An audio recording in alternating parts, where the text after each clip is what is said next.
ચાલો જાણીએ આપણા લોકલાડીલા સરદાર વલ્લભભાઈ પટેલ વિશે. બાળકોના સરદારમાંથી લેખક શ્રી મુકુલભાઈ કલારથી. આપ સાંભળી રહ્યા છો શાબ્દીના સ્વરમાં. સ્વમાનને ભોગે પેરોલ નહીં. સરદાર શ્રી 1933ની સાલમાં નાસિક જેલમાં હતા.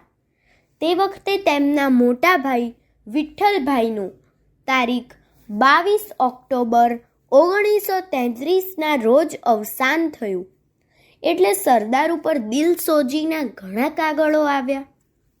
જેલમાંથી બધાને જવાબ આપી શકાય નહીં, એટલે સરદારે છાપામાં છાપવા માટે નીચેનો સંદેશો સરદાર ઉપર મોકલી આપ્યો.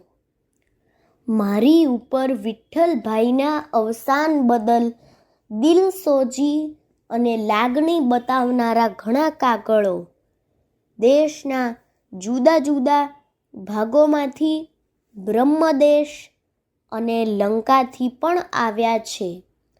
તે બધાને અહીંથી વ્યક્તિગત જવાબ આપવાનું મારા માટે શક્ય નથી. તેથી મારા પ્રત્યે જેઓએ હમદર્દી બતાવી છે તેમનો જાહેર રીતે આભાર માનવાની આ તક લઉં છું. મારા દુઃખમાં લાખો માણસો ભાગ લેનારા છે. એના કરતાં મોટું આશ્વાસન મને બીજું શું હોઈ શકે?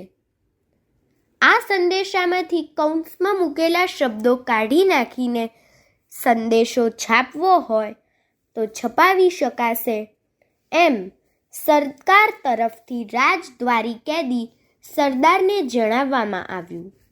સરદારે એના જવાબમાં જણાવ્યું, મારા આવા નિર્દોષ સંદેશામાં પણ કાપકૂપ કરવાથી તે અચોક્કસ, બુઠ્ઠો અને અર્થહીન થઈ જાય છે.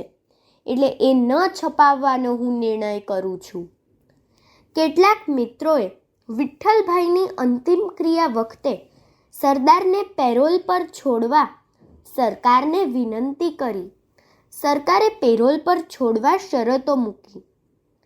તે શરતો વાંચીને સરદારે સરકારને ચોખ્ખું જણાવી દીધું, આવી કોઈ પણ શરતે હું બહાર જવા ઈચ્છતો નથી.